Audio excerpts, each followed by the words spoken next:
धर्म स्नेही सत श्रद्धालु यहाँ पर उपस्थित आप सभी भव्यवर पुंडरीक पुण्यात्मा महानुभाव, आचार्य भगवान समंतबद्ध स्वामी द्वारा विरचित रत्नकंडक शावकाचार्य की वाचना के अंतर्गत शावकों के जहाँ 12 व्रतों का कथन है उनमें शिक्षा व्रत देख रहे हैं। अंतिम शिक्षा व्रत वैयावृत्ति या अतिथि संविभाग नाम से कहें या दान शब्द भी कहें, तो उसका स्वरूप हम समझ रहे थे, जिसमें आचार्य महोदय ने 111 112 नंबर के श्लोक में वो दान का स्वरूप संक्षिप्त में बताया और वैयावृत्ति के बारे में पदयो संवहन आदि शब्द कहा या व्यापति विपनोदय शब्द कहा कि प्रतिकूलता को दूर करना। 113वें नंबर के श्लोक में बता रहे हैं कि दान देना वैयावृत्ति है, किंतु दान कैसे दिया जाए। दान देना बहुत लोग चाहते हैं किंतु ये भूल जाते हैं कि दान किसको देना है। दान देना बहुत लोग जानते हैं किंतु ये भूल जाते हैं कि दान कैसे देना चाहिए, और जिसने विधि का उल्लंघन कर दिया तो सब गड़बड़ हो जाएगा। एक महिला बिना विधि के कोई रसोई बनाती है और उसको नहीं मालूम खीर बनाते समय चलाना भी पड़ता है, तो खीर नीचे सब लग गई और जल गई। या हलवा बनाया, लपसी बनाई, दाल बनाई, सब्जी बनाई, कुछ ही बनाई, विधि से अनभिज्ञ कोई भी शावक और श्राविका वह क्रिया करने के उपरांत भी उसके सुफल को तो प्राप्त करते ही नहीं है। सामान्य फल भी प्राप्त नहीं किया जाता, कुफल को प्राप्त कर लेती है। भोजन स्वादिष्ट सुपाच्य आरोग्यवर्धक हो ये तो छोड़ो, वह भोजन क्या हो जाता है, रोगोत्पादक हो जाता है, उसका स्वाद बिगड़ जाता है, वह निम्न स्तर का घटिया किस्म का भोजन बन जाता है जो आर्य पुरुषों के द्वारा भक्षण करने के योग्य नहीं है। किसी भी क्षेत्र में जिसने विधि का उल्लंघन किया है वह विधि का उल्लंघन करने वाला व्यक्ति उस क्रिया के समग्र और समीचीन फल को प्राप्त करने में असमर्थ ही होता है। तो आचार्य महोदय कह रहे दान देने वाला व्यक्ति श्रावक व श्राविका नव पुण्य प्रतिपत्ति 9 प्रकार के पुण्यों के द्वारा वे पात्रों का समादर करे, आदरपूर्वक भक्तिपूर्वक वे दान आदि दे। तो 9 पुण्य इस संबंध में विगत वाचना में देखा था प्रतिपत्ति। अब कह रहे हैं सप्तगुण समाहितेन शुद्धेन, सप्तगुण 7 गुणों से वह युक्त होकर के वे दाता पात्रों को दान आदि देता है। यदि 7 गुणों में से एक गुण भी कम है तो उस दाता को समीचीन और समग्र फल की प्राप्ति नहीं होती। 100 में से 100 नंबर चाहिए तो 9 प्रकार की भक्ति भी होना चाहिए और दाता के 7 गुण भी होना चाहिए और सामान्य 21 विशेष गुण भी होना चाहिए, दाता के 5 आभूषण भी होना चाहिए और 5 दोषों से रहित होकर के, 5 अतिचारों से रहित होकर के और उल्लसित मन से। क्या बात कही आचार्यों ने। जब वह दान देता है तो दान देते समय जो आनंद की अनुभूति होती है उस आनंद से पूर्व अर्जित अनेक भवों के पापों का संक्षय हो जाता है, पाप विलीन हो जाते हैं, नष्ट हो जाते हैं। और वह दान देते समय दाता पात्र के माध्यम से मोक्ष मार्ग को खरीद लेता है। महानुभाव, दाता जो 7 प्रकार की भक्ति करता है, 7 प्रकार की जो दाता के गुण कौन कौन से हैं इस संबंध आचार्य महोदय स्वयं कह रही हैं कि सप्तगुण समाहितेन शुद्धेन, सप्तगुण समाहितेन शुद्धेन। सप्तगुण 21 विशेष गुणों की वार्ता बाद में करेंगे। वे गुण भी आपके लिए जानने के योग्य हैं। क्यों बिना जाने से दोष गुणों को कैसे तजिए गई, बिना जाने गुणों को ग्रहण करना और दोषों का परित्याग करना अशक्य है। आचार्य मानंद स्वामी लिखा है हिताहित प्राप्ति परिहार समर्थम प्रमाणम तत्व ज्ञान में तत्। हित की प्राप्ति हित का परिहार करने में जो समर्थ है वही प्रमाण है, वही ज्ञान है। उसके माध्यम से ही वह दाता अपने जीवन में पुण्य का अर्जन कर पाता है। तो 9 प्रकार की भक्ति करना पहले बताया। अब यहाँ क्या बता रहे हैं, सप्तगुण समाहितेन शुद्धेन। सप्तगुण कौन कौन से हैं तो आचार्य ने लिखा है सप्तगुण के संबंध में श्रद्धा भक्ति, श्रद्धा तुष्टि भक्ति, विज्ञान मलुप्तता क्षमा सत्यम, यस्सैते सप्तगुणा तम दातारम प्रशंसन्ति। श्रद्धा, यदि उस दाता को मोक्ष मार्ग पर और उस मोक्ष मार्गी पर जो सकल मोक्ष मार्गी हैं परमेष्टि आचार्य उपाध्याय साधु। एक देश मोक्ष मार्गी हैं देशव्रती या पंचम स्थान वर्ती उन पर, या जो मोक्ष मार्ग के सन्मुख हैं अव्यक्त समग्र दृष्टि, इन तीनों पर विश्वास हो कि सम्यक दर्शन, सम्यक ज्ञान, सम्यक चार्थ, तीन ही मोक्ष मार्ग के अवयव हैं, इनके बिना मोक्ष मार्ग कभी प्रारंभ नहीं होता। तो श्रद्धा होना चाहिए सच्चे वीतरागी सर्वज्ञ जिनेन्द्र देव के प्रति, सुत देव के प्रति, शास्त्र के प्रति और निरंत गुरु के प्रति, और जिन धर्म इस मोक्ष मार्ग के प्रति श्रद्धा।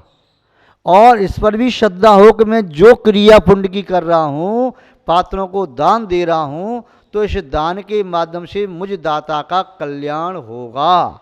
मैं इस पुण्य की क्रिया से, दान से अपने पापों का क्षय करके, अशुभ का संवर करके और शुभ का आशव करके, सात से पुण्य का बंद करके परंपरा से मोक्ष प्राप्त करूँगा।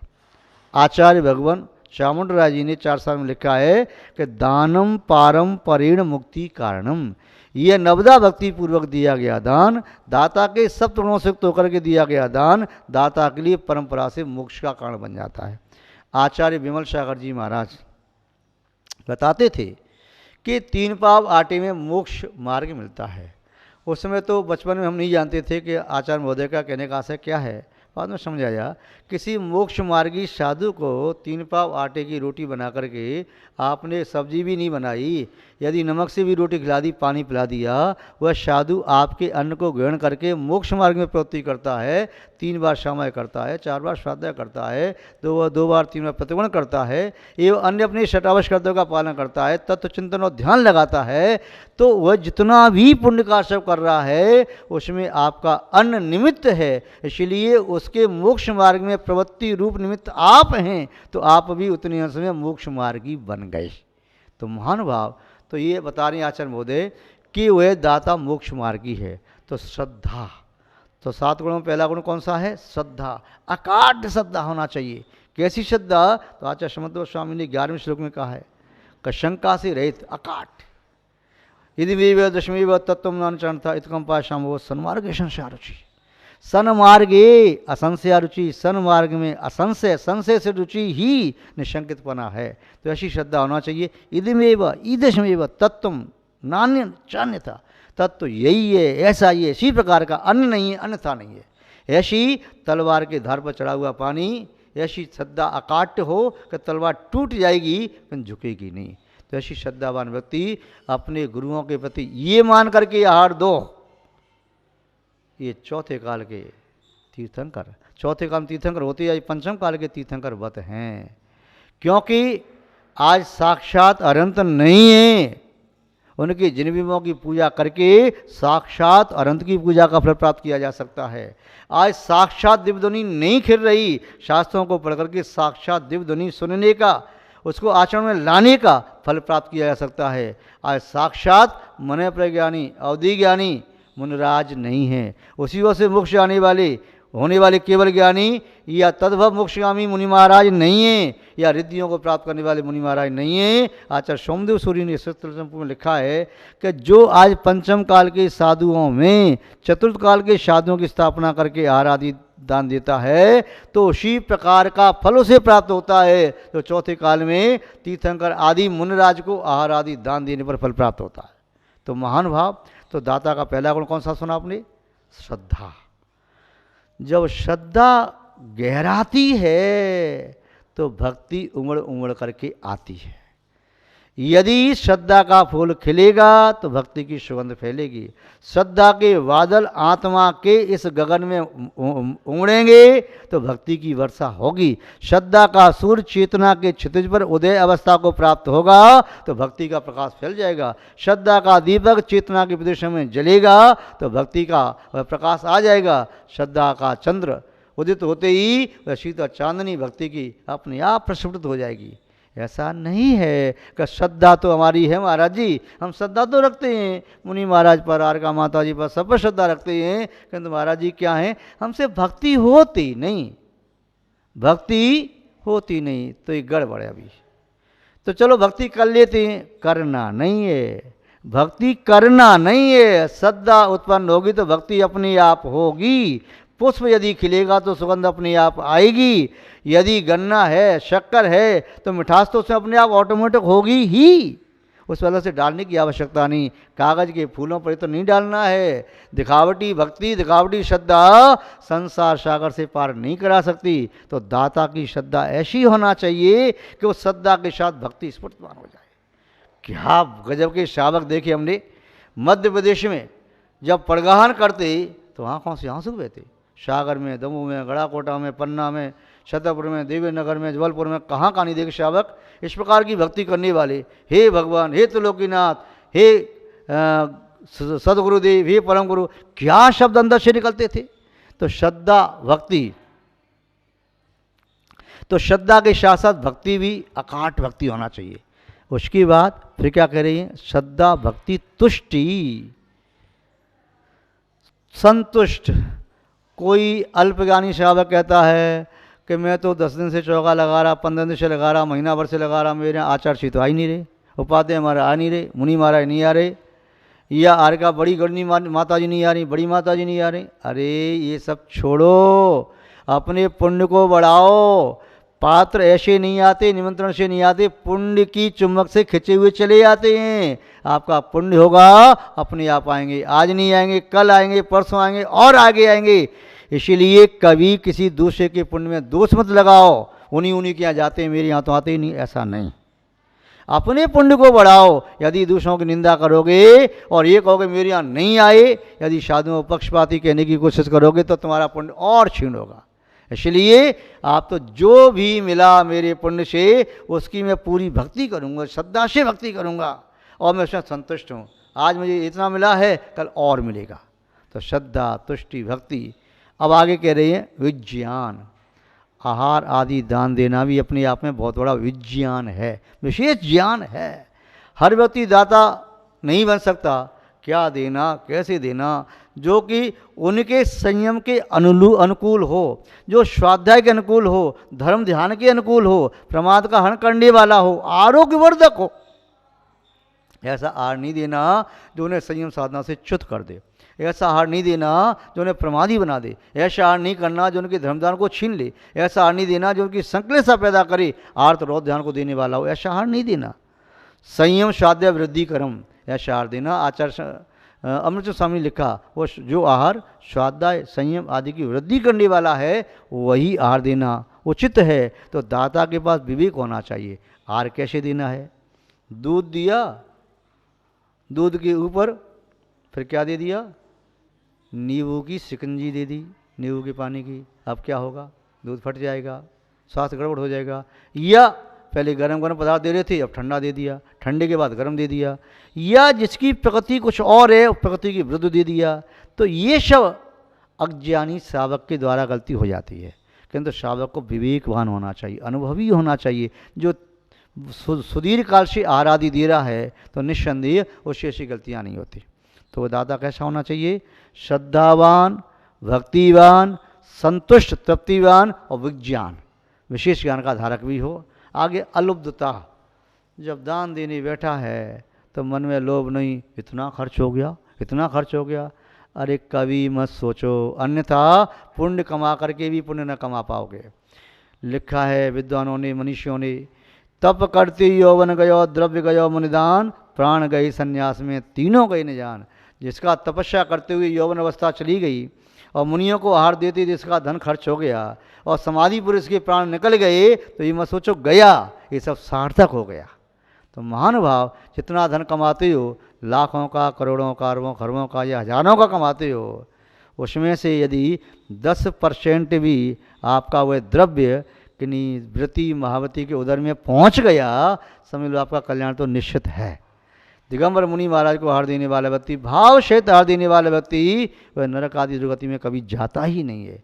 और जो जाता है वह मुनि महाराज को भक्तिपूर्ण आहार दे नहीं पाता, संवेद शेखर जी की यात्रा कर नहीं पाता, समोष्ण का ध्यान लगा नहीं पाता।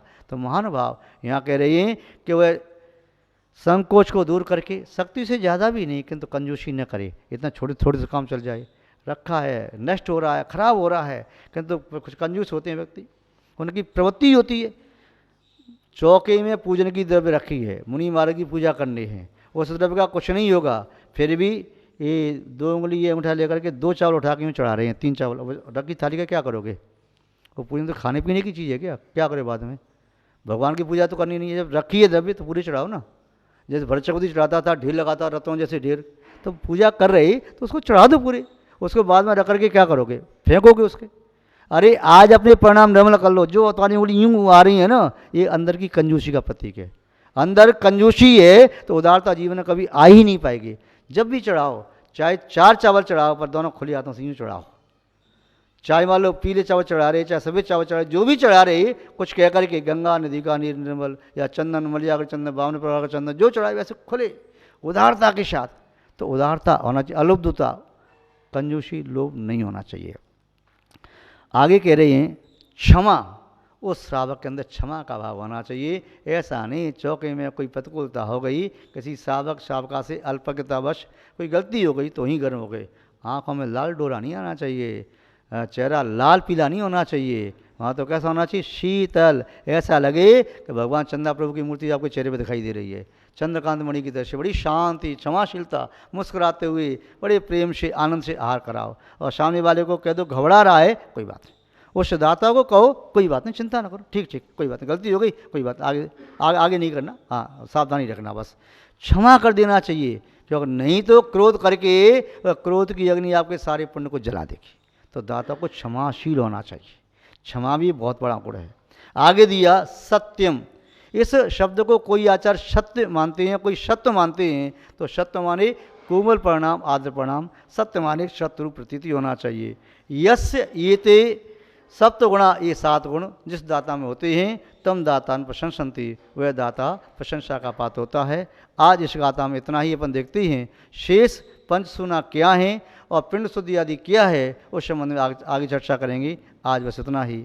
जय बोले श्री शांतनाथ भगवान की, परम पूज्य आचार्य गुरुदेव श्री विद्यानंद महाराज की, अहिंसा में विश्व धर्म की।